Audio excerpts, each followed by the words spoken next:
Vamos parar de correr atrás do prejuízo. É isso que o Suas Emergências, um método que te tira do improviso e te leva para uma ação planejada e efetivamente eficiente.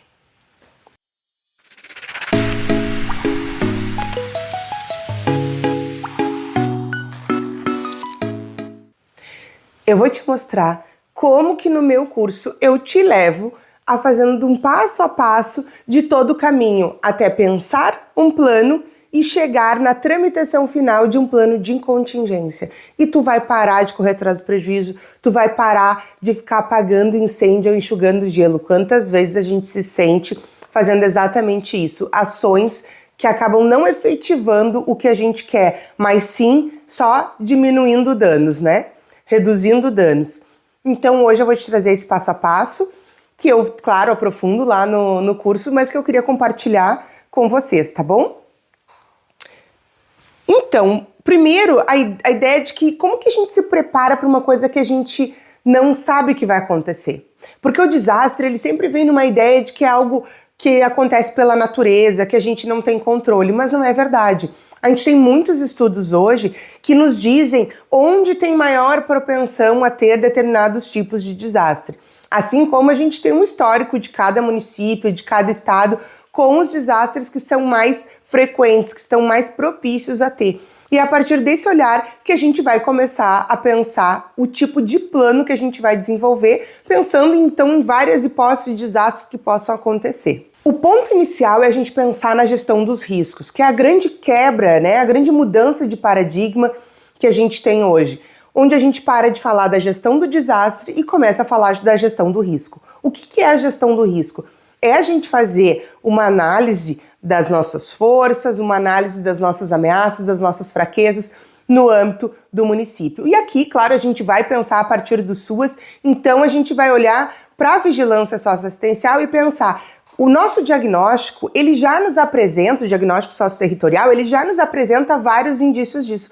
Mas caso tu não tenha ainda implementado, não tenha realizado no teu município, não tem problema, porque a gente também vai poder pensar isso junto, tá? Mas a ideia é que a gente consiga olhar para cada microterritório. Por exemplo, aqui, nesse momento que a gente está vivendo de desastre no Rio Grande do Sul, a gente tem os bairros que estão mais fortemente impactados pelo desastre. E quando a gente vai planejar, a gente vai justamente pensar quais são os bairros mais suscetíveis, os territórios mais suscetíveis a serem atingidos e impactados. E a partir dessa análise é que a gente identifica onde que a gente precisa trabalhar mais com prevenção. Porque na gestão do risco, a gente não pensa só o que fazer quando acontecer a situação de desastre, essa situação de emergência e de calamidade. A gente vai pensar como que a gente vai prevenir, como que a gente reduz esse impacto de risco num futuro. Então a gente vai pegar todas essas informações e a gente vai ver onde estão nossas fragilidades, quais são as ações que a gente pode desenvolver para minimizar esses danos caso venha a ocorrer um desastre. E aí, claro, num segundo momento a gente vai pensar como que a gente vai trabalhar numa situação de desastre, como que a gente vai proceder. Então, nesse primeiro momento da gestão de risco é pensar como prevenir. E se a gente não tiver como prevenir que aconteça, como que a gente consegue reduzir o impacto no momento que acontecer. Agora, claro que tem muitas questões, envolvem questões políticas, éticas, ideológicas, né, de governança mesmo. E aí a gente vai ter que fazer escolhas. A gente está vendo aqui várias pessoas sendo removidas, né? Não vão retornar para suas casas, vão ter que ir para um outro espaço, porque aquele local onde elas estavam residindo não é próprio, né? Só que precisou de toda essa catástrofe aí para a gente tomar uma atitude. Então, o plano de contingência, ele serve para a gente pensar antes e para a gente já tomar essa atitude antes, que vai minimizar o impacto, então, para essas famílias que estão tão fortemente prejudicadas pelo desastre, e ao mesmo tempo a gente também tem uma preocupação aí governamental de conseguir trabalhar não só com desastre, mas trabalhar com qualidade de vida, independente de uma situação de desastre ou não. A resposta ao desastre. Bom, aconteceu a situação, como que o nosso plano vai prever as ações? A gente tem alguns pontos básicos de atendimento, que eu já falei em outros vídeos aqui do canal também, Então a gente tem primeiro que pensar num plano de comunicação, na governança, como que vai ser esse gabinete, esse fórum, esse comitê de crise que vai trabalhar essa situação, quais são as políticas que estão envolvidas, como que o SUAS vai estar representado, que eu também trouxe em outros vídeos.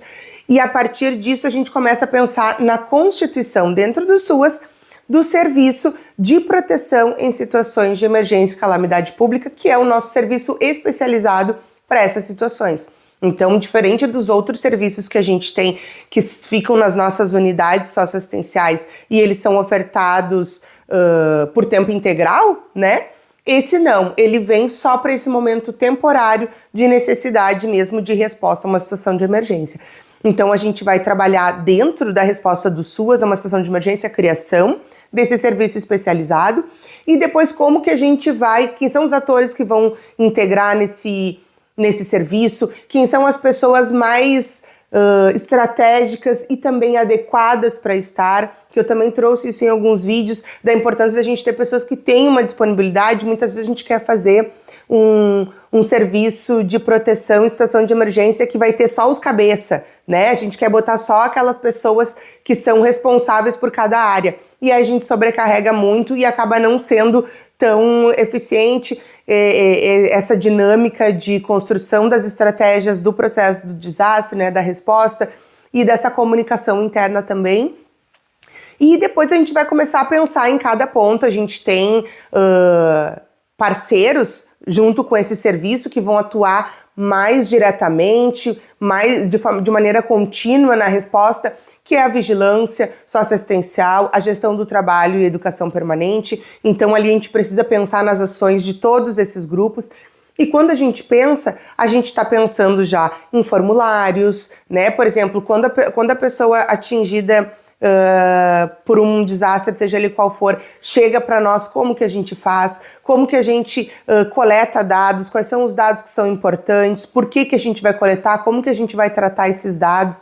Tem uma forma da gente incluir alguma automação para não ser tudo a gente ali calculando e fazendo manualmente no nosso computador. Então tudo isso eu vou trazer para vocês porque são medidas que nos facilitam muito na hora. A gente tem o desastre, ele é muito, a resposta ao desastre ela nos pede muita dinamicidade, ela nos pede muita agilidade. Então tudo que a gente for pensar precisa estar voltado para otimização do tempo e otimização dos nossos recursos, né?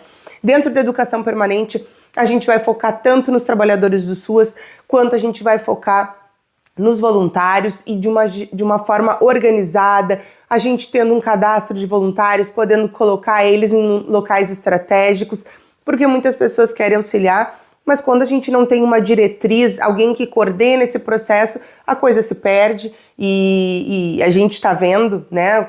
Aconteceu muito disso aqui no Rio Grande do Sul, nesse processo as pessoas ficavam muito soltas assim, cada um fazendo do seu jeito, como eu já disse, né, inventando a roda e tendo um monte de diretrizes, um monte de orientações que poderiam ter acesso e facilitar, deixar muito mais leve esse processo, em vez de ficar todo mundo tentando criar algo novo, como se a gente tivesse feito umas baratas tontas que não sabe para onde correr, né? E o plano de contingência, ele vem justamente para isso, para a gente parar de ficar se sentindo, né, perdida, e a gente conseguir saber, ó, agora eu faço isso, eu faço aquilo, porque eu já planejei, eu já pensei, né? Por mais que no momento da emergência tudo vai parecer relativamente novo, porque nunca é exatamente como a gente pensa, muitos dos nossos protocolos vão funcionar. Por quê? Porque os nossos protocolos não são pensados para uma situação, são pensados para várias. E aí depois eu vou falar um pouco disso, como que a gente faz essa adaptação no momento da resposta. Porque ao pensar um plano, a gente também pensa como ele será adaptado no momento em que estiver acontecendo a emergência. Então a gente vai pensar no máximo possível para que na hora de fazer a adaptação seja muito mais a gente tirar coisas que não serão necessárias para esse tipo de emergência que estamos enfrentando, do que a gente ter que passar a criar.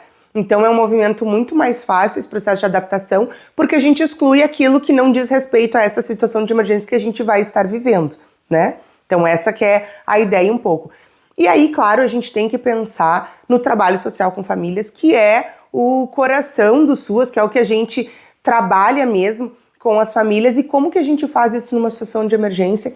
E aí não tem como a gente falar de trabalho social com família sem falar com a gestão do trabalho, com quem pensa e organiza esse trabalho numa situação de emergência, numa situação extraordinária, né?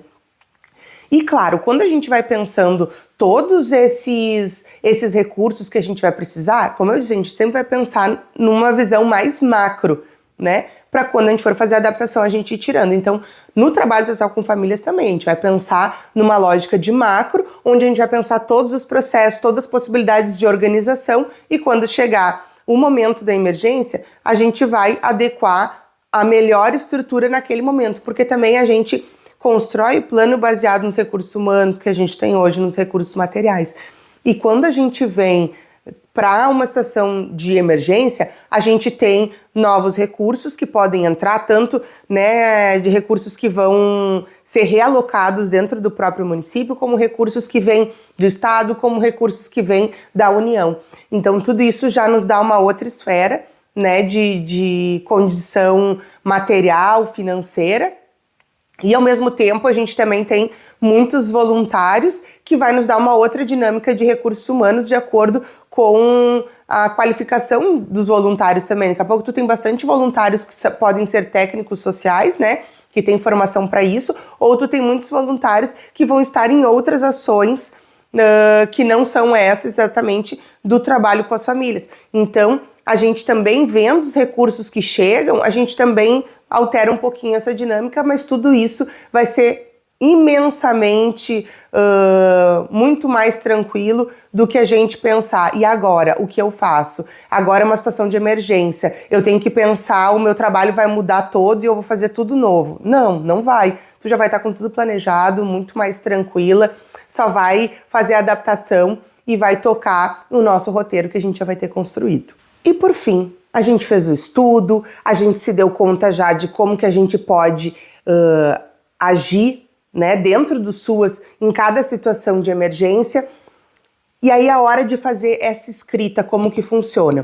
Aí, claro, vai depender bastante se é um plano de contingência específico do SUAS, que sim, temos que fazer. Se não tiver um plano do município, o SUAS precisa ter o seu plano, tá? Agora, se for um plano municipal, claro que o SUAS integra esse plano e aí discute as ações junto. Mas, efetivamente, a gente tem um processo de tramitação dessa escrita e depois para aprovação mesmo do plano de contingência.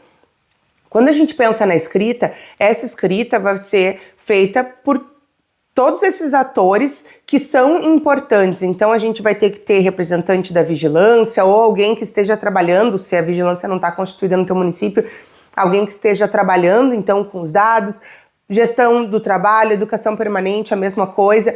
Tu vai ter representantes das proteções pensando, né, sobre como que pode implementar esse plano. Então, essa escrita vai ser feita conjunta, mas ela não pode deixar de fora pessoas chaves que vão trabalhar, por exemplo, com a questão orçamentária, porque às vezes a gente lá, no nosso afã de fazer um plano top, de pensar em tudo, a gente esquece que nem sempre a gente tem recursos para isso e que muitas vezes a gente vai ter que adaptar as nossas estratégias para serem coerentes com os nossos recursos. Por mais que a gente saiba que na hora do desastre vai ter um pouco mais de recurso, ainda assim a gente precisa fazer essa adaptação para que esse plano seja consistente com a nossa realidade, né? Então a gente precisa ter essas pessoas chaves da parte administrativa, financeira, que também vão pensar a viabilidade de tudo aquilo que a gente está planejando, tá? Essa escrita, ela faz um esboço inicial e ela precisa passar pelo SEMAS. É muito importante que o Conselho de Assistência Social seja chamado a contribuir nesse momento. Não só como uma etapa que é indispensável quando a gente vai pensar nesse serviço e nessas ações, mas também porque é o lugar onde a gente tem a sociedade civil e onde a gente tem os usuários, podendo também trabalhar muito mais essas questões. Ao mesmo tempo, quando eu falo que a gente precisa ter as proteções, eu também estou dizendo que a gente precisa que essas proteções respaldem as suas estratégias com os trabalhadores que estão lá na ponta e que têm essa noção mais concreta, mais materializada das potencialidades, das dificuldades de cada um dos territórios. Com isso, o nosso plano ele vai envolver todos os profissionais do SUAS. Ele vai passar por todas as esferas do SUAS, tanto da execução, quanto da gestão e do controle social. E isso vai ser feito e a gente vai aproveitar esses momentos onde cada ator está participando para a gente ir qualificando esse projeto cada vez mais. Uma vez que o projeto já fez essa tramitação, fez esse bate-volta aí também com o Conselho de Assistência Social e a gente já adequou tudo o que precisava, a gente vai fazer uma tramitação legal, a tramitação administrativa, e nessa tramitação a gente tem que pensar como que a gente vai inserir na legislação municipal, tanto na parte mais legal quanto na parte mais orçamentária, né? Então a gente vai precisar que esteja esse planejamento dentro da lei de diretriz orçamentária, né, no plano. E aí, gente, estamos em ano de eleição, né? No ano que vem, as novas gestões, elas vão estar ainda sendo regidas pelo plano das gestões atuais, mas vai ser um momento de construir os seus planos. Então, esse momento é muito importante de tu já estar pensando sobre isso, né? Porque no ano que vem a gente tem uma oportunidade de construir esse plano de contingência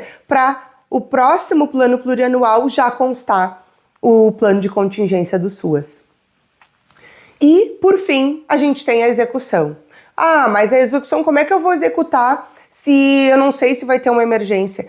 Lembra que a gente falou num vídeo anterior sobre os desastres sociais, que são eminentemente sociais e que a gente está avançando no SUAS nessa análise? Pois então, dentro desse curso, a gente vai pensar um plano que vai ser especificamente, a gente vai adaptar o plano que a gente vai fazer de contingência para utilizar especificamente numa situação de desastre social que esteja já ocorrendo aí no teu município e que tu possa experimentar este plano, que tu possa ver como que ele vai funcionar na prática, fazendo essas adaptações, repensando. Então, é um momento muito importante para ver se tudo aquilo que a gente pensou, de fato, se concretiza, se materializa ao trabalhar. E também, quando a gente executa esse plano num desastre de âmbito social, né, a gente também começa a fomentar isso com outras políticas. A gente começa a fomentar a ideia da gente trabalhar este tipo de demanda como uma demanda extraordinária, como uma demanda emergencial. Então, tudo isso vai também já nos ajudando a fazer essa quebra aí de concepção em relação ao nosso trabalho e as emergências que a gente já atende hoje, mas atende como se fossem demandas corriqueiras e normais do nosso dia a dia, porque a gente acaba vendo muito delas, né? Falei também disso num outro vídeo, vou deixar os cards todos aqui no fim para vocês. Por favor, comenta aqui, tira tuas dúvidas, se inscreve no canal se não é inscrita ainda. Vou ficar muito feliz de responder e de trazer mais conteúdo sobre isso, porque o que eu quero é um SUAS bem forte. Beijão!